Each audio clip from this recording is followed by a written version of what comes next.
Hello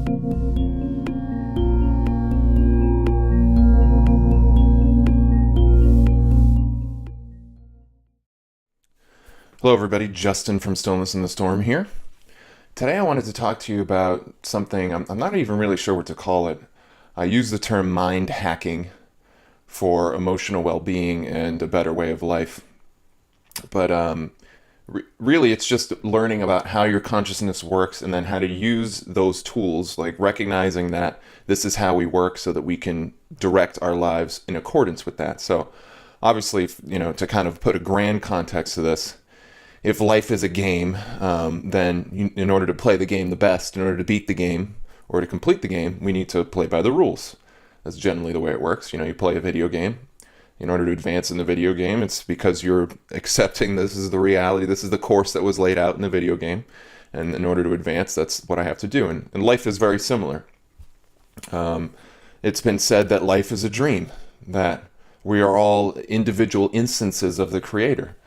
So there's a plan or a method or a process for us to grow and evolve. These are the rules of the game. That's what natural law and divine law is. It's the rules of the game that govern reality so that we can grow and evolve. Okay, so what am I talking about here? Well, basically, when I refer to mind hacking, I'm referring to how we get positive emotions and motivation out of life. And then how can we use that understanding to better motivate ourselves to achieve our goals and to live happy, more productive lives? Well, one of the ways to do that is to set goals for yourself that you value, that you can believe in. So let me describe some of the biology and psychology to this. So there's this thing called the approach mechanism. It's known by different names, but that's one of the simplest definitions of it that I've heard anyway. And what the approach mechanism is it's that part of you that when you visualize a goal that you value, something that you want, and then you start to walk towards it, you start to move towards it or approach it, then you get a flood of reinforcement hormones and sensations. So science hasn't really gotten into, the energetic side of our being, although there is some information out there like Kirlian photography and electromagnetic resonance, and you can also study brain and heart waves to determine, the energetic side of emotion.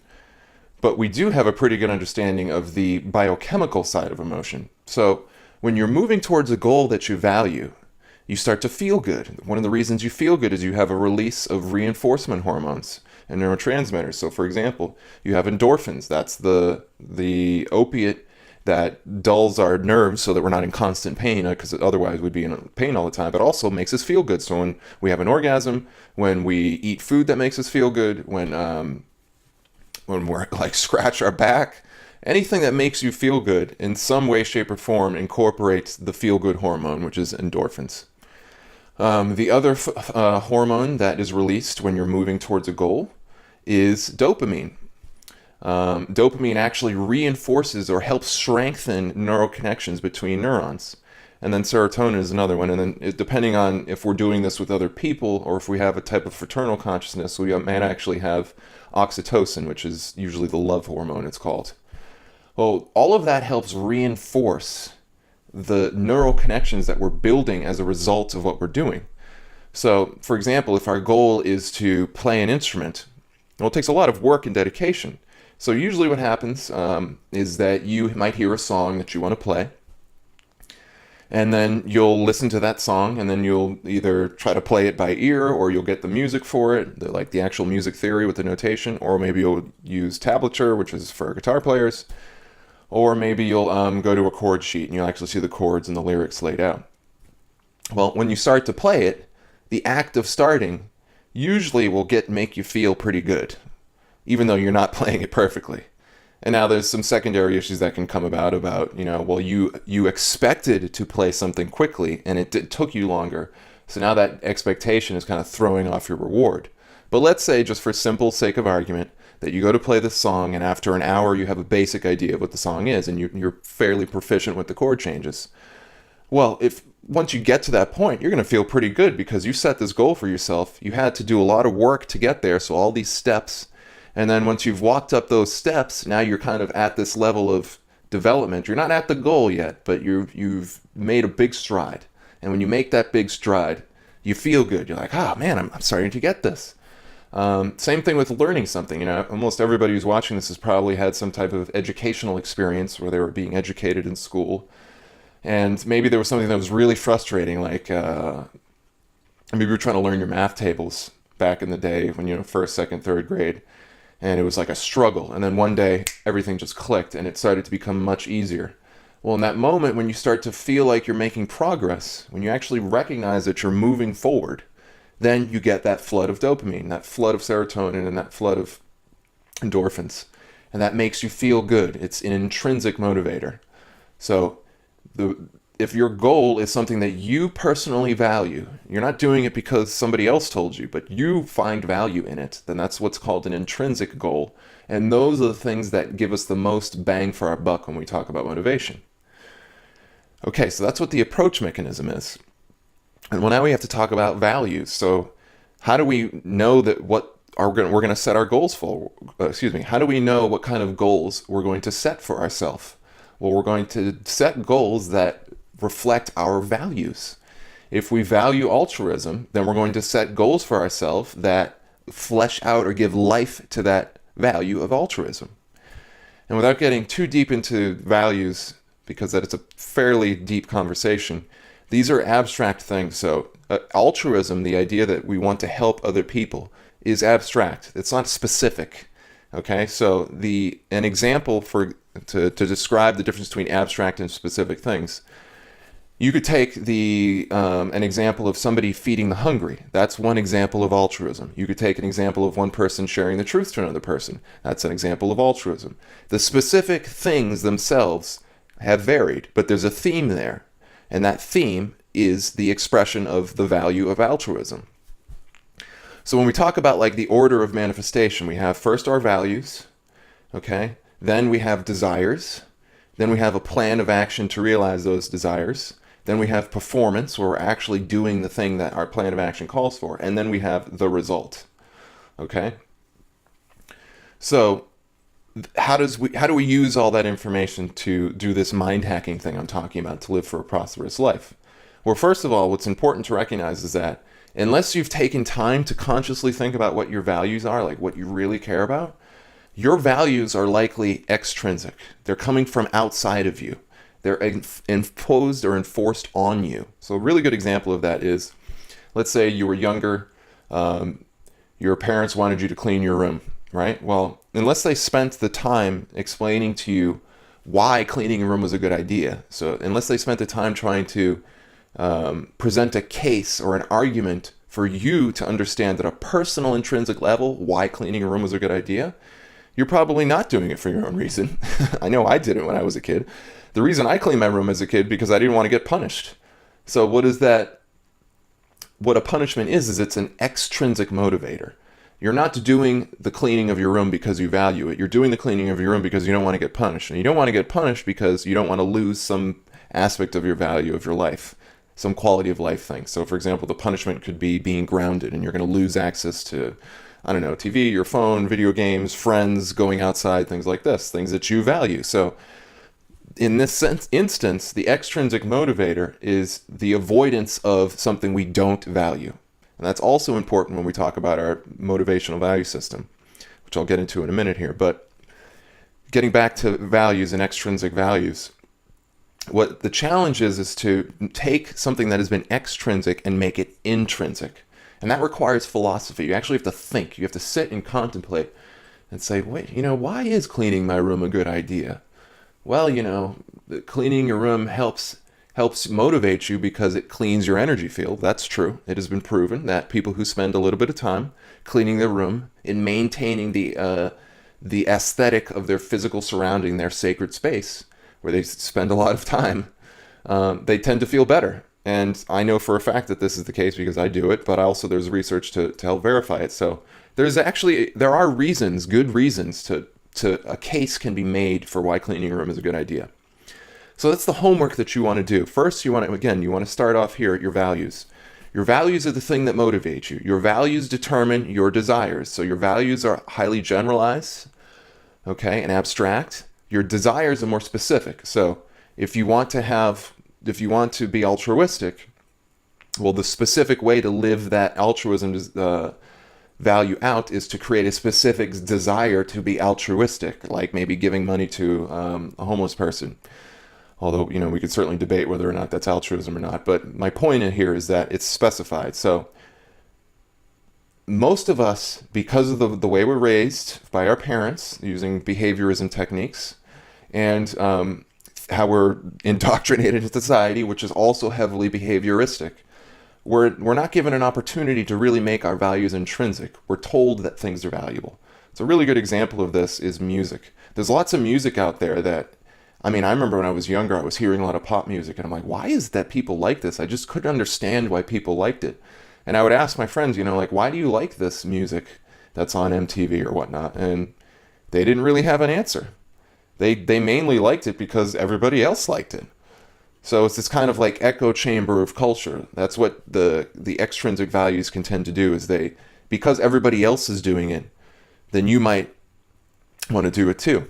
Well, what's interesting about the difference between extrinsic and intrinsic values is that there's always both. So to use the example of cleaning your room,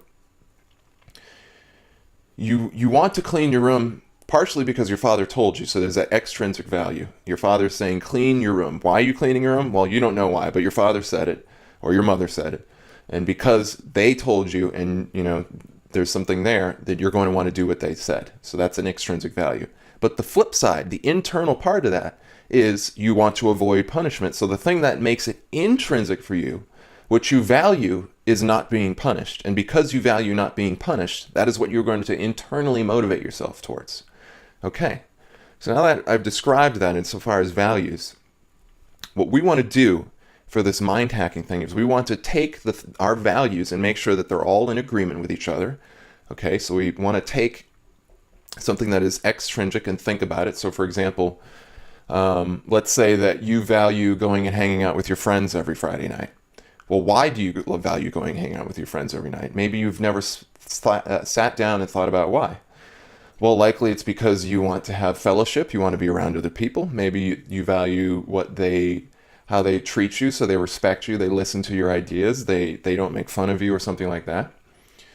So you want to sit down and you want to think about what those values are, what you get out of that, and why that's important. So maybe you value being heard. Maybe you value community. Maybe you value giving community to other people. So once you've gotten an understanding of what this value is and you've made it intrinsic, so you've made it something that you can consciously identify, well, now you can align yourself to that value and move forward in your life. So an example of this kind of mind hacking would be working at a job you don't like. All right, so let's break this down a little bit. You go to a job, you need money, right? So you have to work at a job. Well, a lot of us, we work at jobs not because we really enjoy the job, but because we need the money. So there's immediately, like right out of the gate, as soon as you walk in the door, there's already this kind of pre-paved or story that's been created about how you're going to contextualize working. That you don't really enjoy working at your call center or at being a cashier at Starbucks or the local supermarket, or being a delivery person or working in a warehouse or wherever it is that you work that you don't really enjoy that much, but you need the money.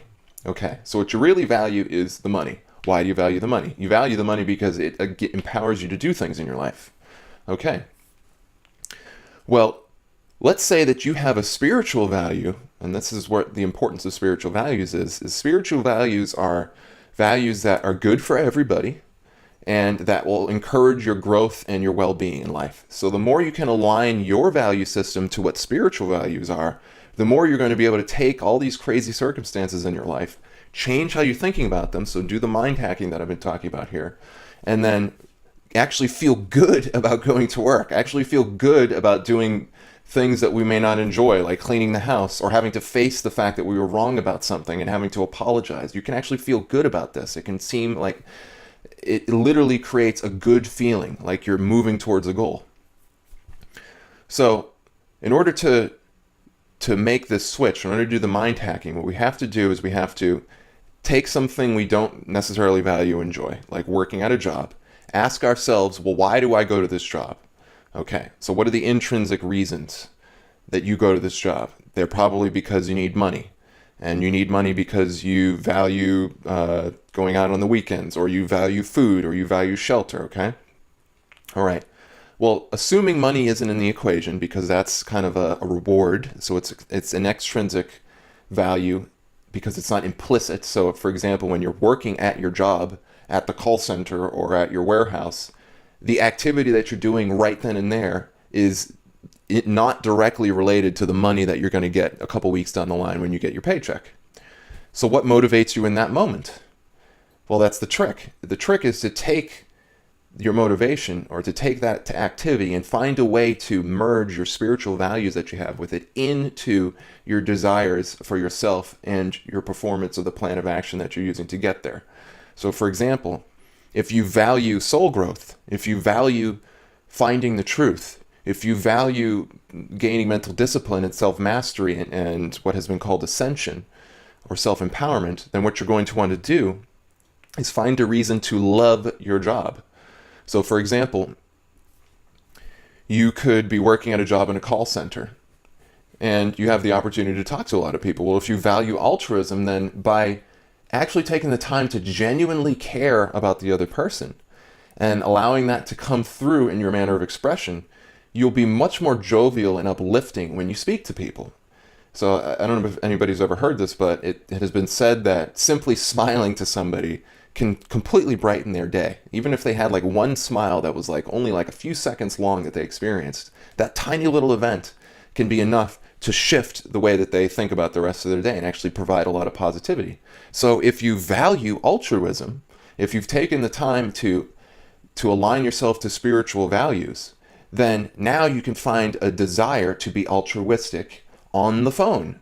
In every moment of your job, you can find a way to be altruistic. You can find a way to be uplifting and positive and loving and supportive, even in a job you don't like. So let's say maybe your boss, he's like this old crabby woman that, is just really pissed off at life, and she's just really resentful about all the things. It's like no matter what you do, she's always finding a way to drag you down. Well, you know what? What you can do now that you've identified the spiritual value of altruism is sit there and think to yourself, well, how can I flesh out this value of altruism in my day-to-day work with this woman? Well, when she gets nasty and angry at me, I can just smile and receive it graciously. So be polite. You could also take the time to do something nice for her, then in a kind of an unselfish way. So what I mean by that is you take the time to learn a little bit about her, what she values, what she likes, and then you do something for her. Maybe you buy her a gift, maybe you get a gift certificate, maybe you if she really hates taking out the trash at the end of her shift, without her asking, you do it, and you're not even looking for any praise. And if she notices that, then she will be uplifted. It's not about receiving praise in that instance, so that's why I say unselfish. It's about doing something for somebody that may not necessarily reflect back on you, but it's going to impart value onto another person's life. So that is an example of altruism and service to others. And by thinking about it that way, by coming up with that plan and that desire, so that, again, to follow the chain here, you came up with your altruistic value of spirituality, your spiritual value of altruism, you created a desire to want to live that value out, and you developed a plan of action to then manifest that desire. So you thought of something very specific, like I'm going to buy a Christmas card for my boss, or I'm going to get her coffee tomorrow, even though she doesn't ask me, to brighten her day, right? Something like that, little things like that. Well, now that job that you hated, that woman that was constantly bickering and pissing and moaning at you, even though that may not have changed, now your relationship to that has changed because you've changed your perspective on it. You've harmonized your values. So it's like you take something that you valued insofar as altruism and you've infused it into your daily life. And now you're moving toward, even while you're going to work, even while you're sitting there at 8 a.m. and you have 8 hours left of this, you're starting to feel pretty good about it because, man, I'm going to have the opportunity to help my boss here in a minute. It's going to be great. So that's one example of that. So to kind of generalize that, I just gave a specific example. Now I'm going to go in general and create kind of like a model or a formula that you can use across the spectrum. So the formula for mind hacking is this. You want to take your goals, you want to take your daily activities and do the philosophic homework So sit and contemplate and think, how can I take my values that are important to me and infuse those into my daily activities? So once you do that, then you want to actually make small steps forward in that regard.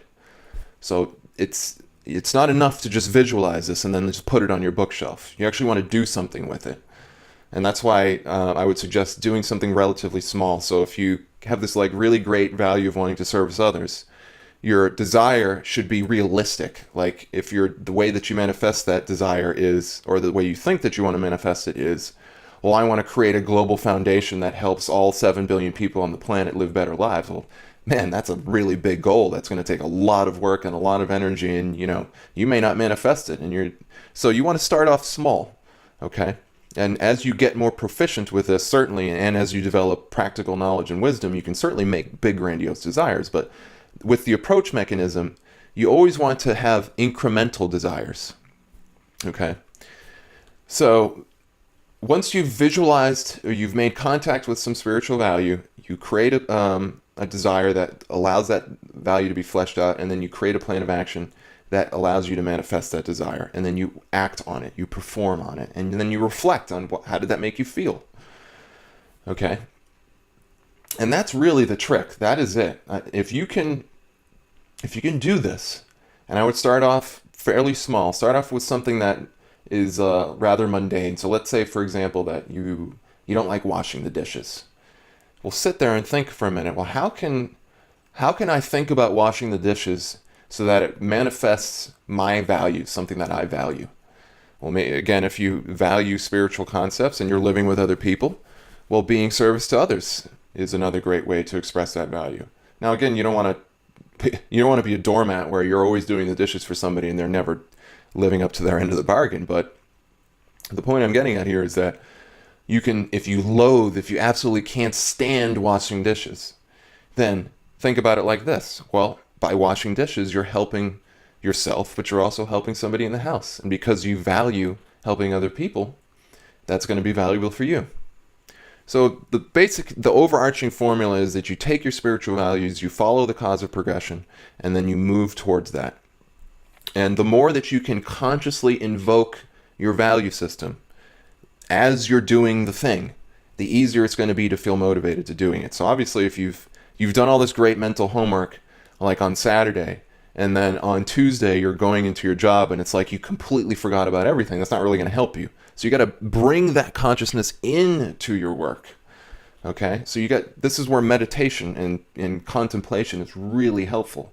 So you sit just before you go to work. I used to do this all the time. I worked at a call center, AOL Tech Support, down in Tampa, Florida. Worked there from 2011 to 2013. And I did not want to work there at first. But I just started my awakening, and I'm like, you know what? I'm learning about like service to others and helping other people and being helpful. How can I bring that consciousness into my work? So I started to talk to people about, what was going on in their lives, what the importance of truth was. I was learning a lot about cancer cures at the time, so I was asking a lot of questions about people's health. And just simply in the asking of the question about people's health, people knew that I cared, and because they knew that I cared, they felt better about being around me. So I was actually servicing them at that level. So you want to bring that consciousness into, it's not just like you're doing the homework and then you forget about it. No, that's not the case at all. You got to make the unconscious conscious. You have to bring that idea, that scheme, that story that you're telling yourself about your job. So again, to go back, if you hate your job, that's the story you're telling. The story you're telling yourself is, I don't like my job, I don't want to be there, I can't wait to get the hell out of there. Well, what happens when you go to your job? You live that story out now. Okay, so this is what you want to do. The trick, like I was just mentioning, is to tell yourself a new story. To do that value homework, imagine, contemplate, what are the values? How can I live these desires out through a desire, or values out through a desire, and how can I manifest that desire with a plan of action? And then you pre-pave that, or you embed that into a positive story. So now you think to yourself, well, I'm going to go to work on Monday, and I'm going to love talking to all those people and bringing my beautiful essence into that situation. Or maybe it's something small. Maybe it's like, you know what, I'm going to just be still and calm and allow myself the opportunity to experience this job without feeling pissed off. So again, you got to start off small, but you pre-pave, you almost prophesize your life by thinking about how you are going to interpret your experience. So you create a story that you're going to believe in. All right, so that's the basic essence of mind hacking. If you can do this, and I've been doing this I've been kind of doing it for a long time in my life, but more recently, since I woke up, I've been really doing this a lot. For example, one thing I do, I spend very long hours. Most of my time is behind a computer, and I like being behind a computer to a certain extent. But to be honest with you, there's other things I'd rather be doing with my time. So I kind of have to do like some self-sacrifice to do the work that I need to do. So one of the things that helps motivate me is to think about, well, how if I can touch at least one person, if I can make one person's life better through what I'm trying to share and the wisdom I'm trying to offer, then it's worth it for me.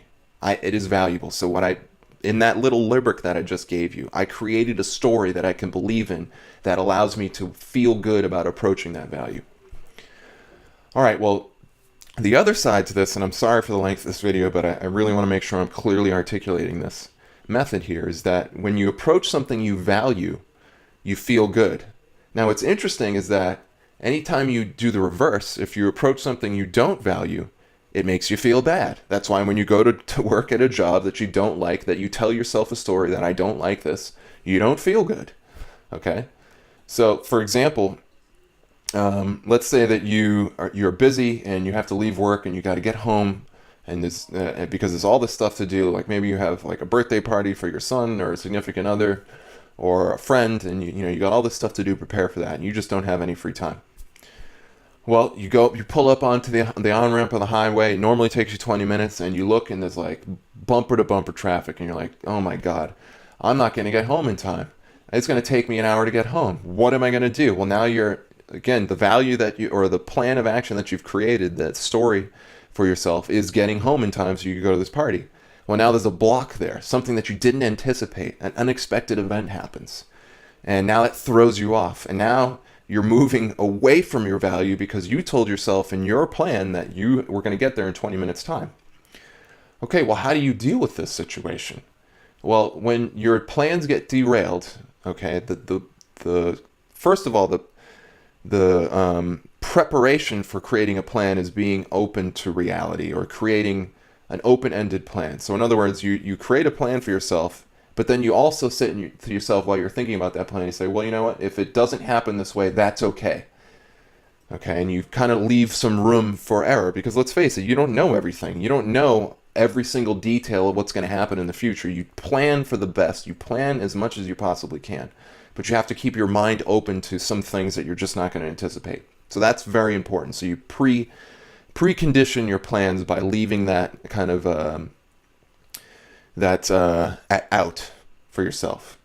The other thing that you want to do is you want to create a plan, or you incorporate that new phenomena into your plan. So for example, you pull on the highway.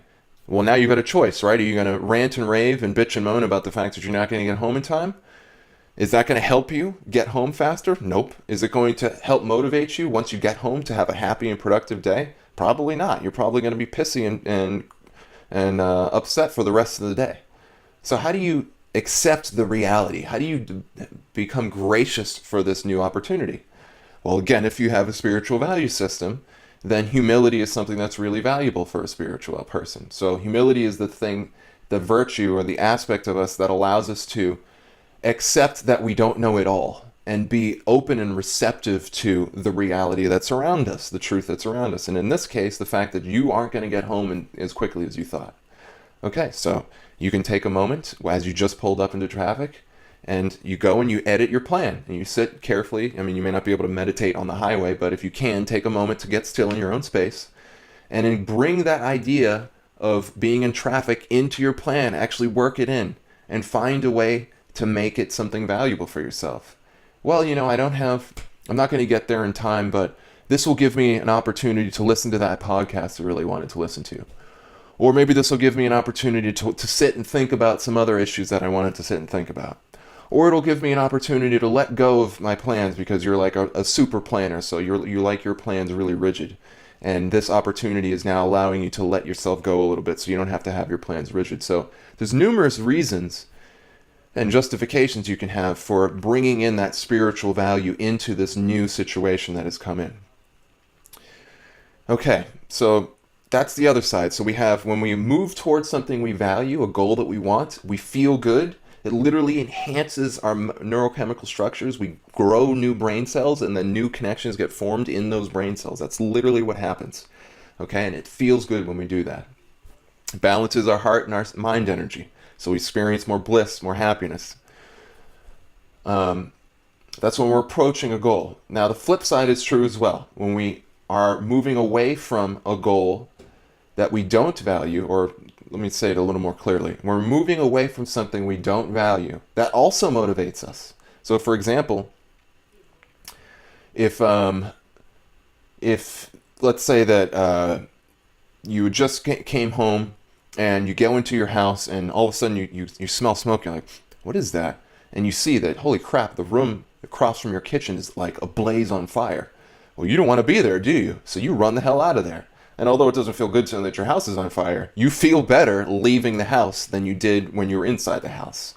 So you can use both of those. We want to use both of that. So you want to visualize a goal that you can that you value and that you can move towards. And then you want to spend time doing the opposite. What are the things that you don't value? And then if you harmonize those, then not only are you running towards a goal that you value, but you're running away from something you don't value. And now you're really motivated, and you can get amazing things accomplished that way. So a good example of this is losing weight or getting healthy, right? So you visualize the healthy place you want to be. You value health. You desire being healthy. You desire losing weight. You desire having clear skin. That's the specific aspect. What is the plan of action to get there? Well, you're going to eat healthy food. You're going to cut sugar out of your life. You're going to drink probiotics like effective microorganisms. You're going to eat kimchi and fermented foods. You're going to eat less meat and eat more raw foods, okay? All right, so that helps motivate you. That's the positive end. Now you sit and think about, well, what happens if you value health, so what if I let my most base, animalistic, egocentric desires take over and I threw out that value, that desire to be healthy? What if I just ate the worst crappy food and I let all of my impulses and animalistic drives take over? What would that look like? Well, you'd probably be unhealthy. You'd be sick. You'd start to get fat and overweight, and maybe that's not what you want. So now you're creating something you don't value. So by having both visual images in mind, now you're going to be really motivated. You're motivated to be healthy, but you're also motivated to get away from being unhealthy. Okay, so that is like the magic right there. If you can master that, really sit and think with that technique. And if you sit with a journal, I like to use a journal for this. You could also self-dialogue. I also do self-dialogue. So you sit and think about, well, what is my value? What are my desires in relation to that value? How can I live that value out? How can I manifest a plan to do that? Right? So actually dialogue with yourself. Give yourself the time to think about this explicitly. And if you can do that, and then act on that, bring that consciousness in with you by creating a positive story, then you can really move leaps and bounds forward in your life and feel really good doing it. Soul work has been said it's not all happiness and sunshine, and it isn't. But by learning and mastering these tools of consciousness, these innate aspects of our being, then it doesn't have to be all like pulling nails out of your finger. It's like it can be really helpful. All right, so the last thing I want to mention is, well, what happens if you don't have spiritual values? Well, let's face it, most of us don't have spiritual values. Most of us don't even know what spiritual values are. I mean, I didn't for the longest time. I had to really sit and think about for a really long time what spiritual values are. Well, the good news is we're not doing this in a vacuum. We're not completely islands trapped on a desert somewhere or in an ocean where we have no contact with the outside world. Thankfully, a lot of people have thought about this too. And they've created taxonomies or tapestries or descriptions of spiritual values, holistic, altruistic values, service to others values, things like this. So there's a lot of places that we can look to understand what these spiritual values are. But more importantly, just because you can go someplace and see a list of spiritual values doesn't mean all right, great, I have my spiritual values now I'm just going to run with it. No, those values are extrinsic. So if I tell you that forgiveness is a good value, or we'll use forgiveness. Let's say I go to you and I say, Forgiveness is a really great spiritual value. You should spend time thinking about that and try to live your life spiritually and through forgiveness. Well, if you hear that and you don't immediately come up with your own intrinsic reasons and justifications and an argument and a logic for why that is true, it's just an extrinsic value. You're just doing it because I told you, not because you have your own internal reasons. Well, you always want to create your own coherent internal reasons, or reasons that agree with each other. And in order to do that, you have to think about something. Okay? You have to feel too, so I'm not divorcing emotion. There's both. There's a holistic process here. It's feeling and thinking. But my point I'm getting at here is that you have to use philosophy. The act of comparing one value to another, the act of assessing whether or not something is valuable to you requires philosophy. So if I tell you forgiveness is good, what do you think about forgiveness? Do you really think forgiveness is valuable? Why do you think forgiveness is valuable? Can you list some reasons? So really sit there and do your due diligence, do your mental homework, your inner work, to think about why something is valuable or not. And then if you've really done that homework, then you can develop a coherent argument to understand why it is valuable. So the end result of this assessment of your value system is to actually build a real, tangible, practical argument for why something is valuable. So I'm going to use the example of forgiveness here. So, we hear about this a lot in the spiritual community, in the awakening community. You should forgive, you should be forgiving. But why? Why is forgiveness good? Well, one of the reasons forgiveness is good is because you cut the ties of resentment and anger and frustration in relation to somebody. So, for example, if somebody, you were supposed to go meet a friend at the movie theater, and you go there and they just don't show up, and you're like, man, what the hell is my friend here? What's going on? Well, you can get upset, and rightfully so. You can be kind of angry. I mean, everybody's time is valuable. So, but if you hold on to that anger and that feeling of being pissed off, what's happening? You are holding on. You're creating an emotional state of disempowerment, of frustration that's dragging your vibration down. I mean, that type of, from a biological level, when you get angry and you get upset, you're releasing cortisol, you're releasing adrenaline, you're releasing these anger hormones and fear hormones.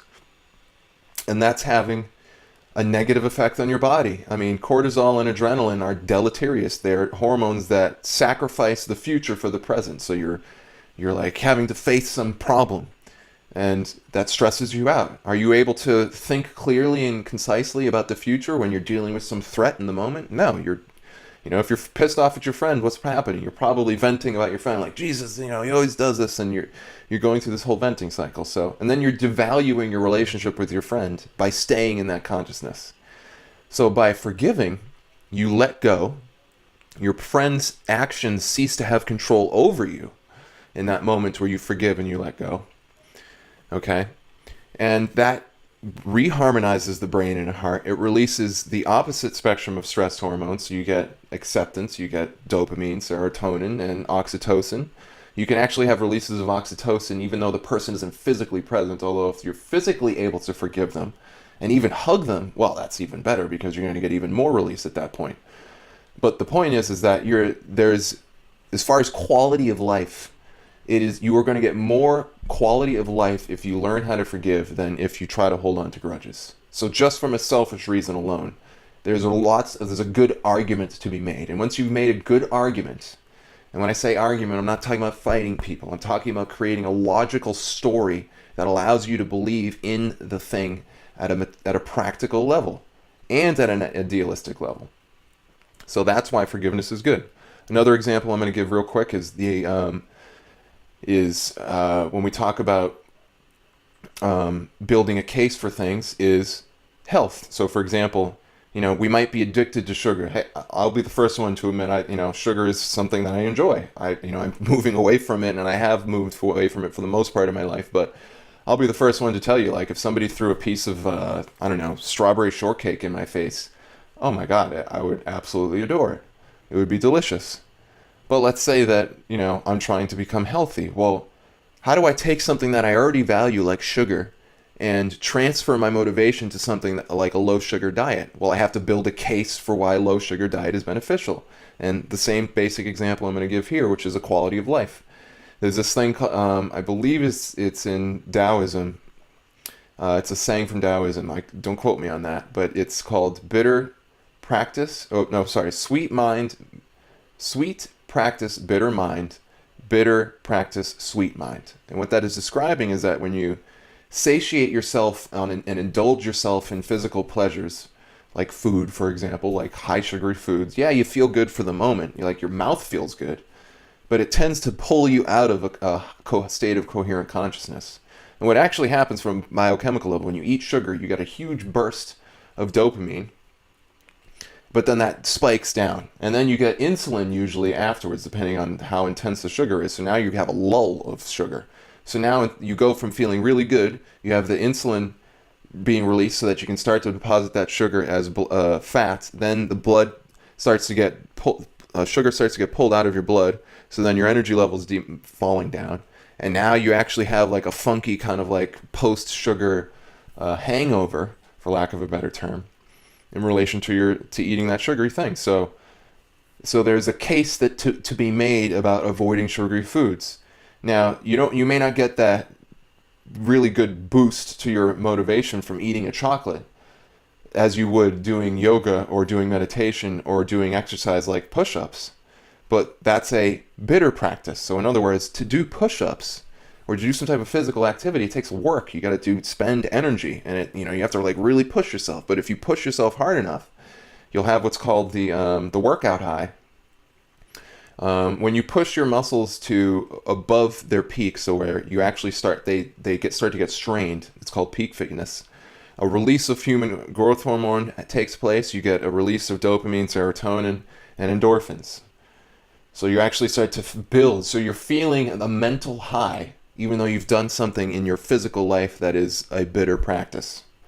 So there's another reason. That's a case to be made. So the point I'm getting at here, when we talk about when we talk about assessing our value system and trying to retune our often materialistic, depreciated, disempowering values that we got from society, and we want to get away from that. We want to retune our values to be more uplifting, harmonizing, motivating, and empowering. We have to do our mental homework. We have to sit and think about the philosophy. We have to build a case for why this new goal that we're putting for ourselves is more important than the other goal. And just like we were talking about before about running away from things we don't want and running towards things we do want, you can do the same thing with your values. So in the past, if you valued, I don't know, getting like absolutely completely drunk on the weekends, well, start to think about why that's not good. So you want to build a case for why that isn't good. So you're devaluing that. And then simultaneously, you're building a case for why not drinking is beneficial. So you're building a case you're increasing the value for sobriety. So if you do this work right, you're decreasing the value you place in deleterious things that aren't really good for you, while you're putting value in things that you're putting energy and a case, and you're building a case for things you do value.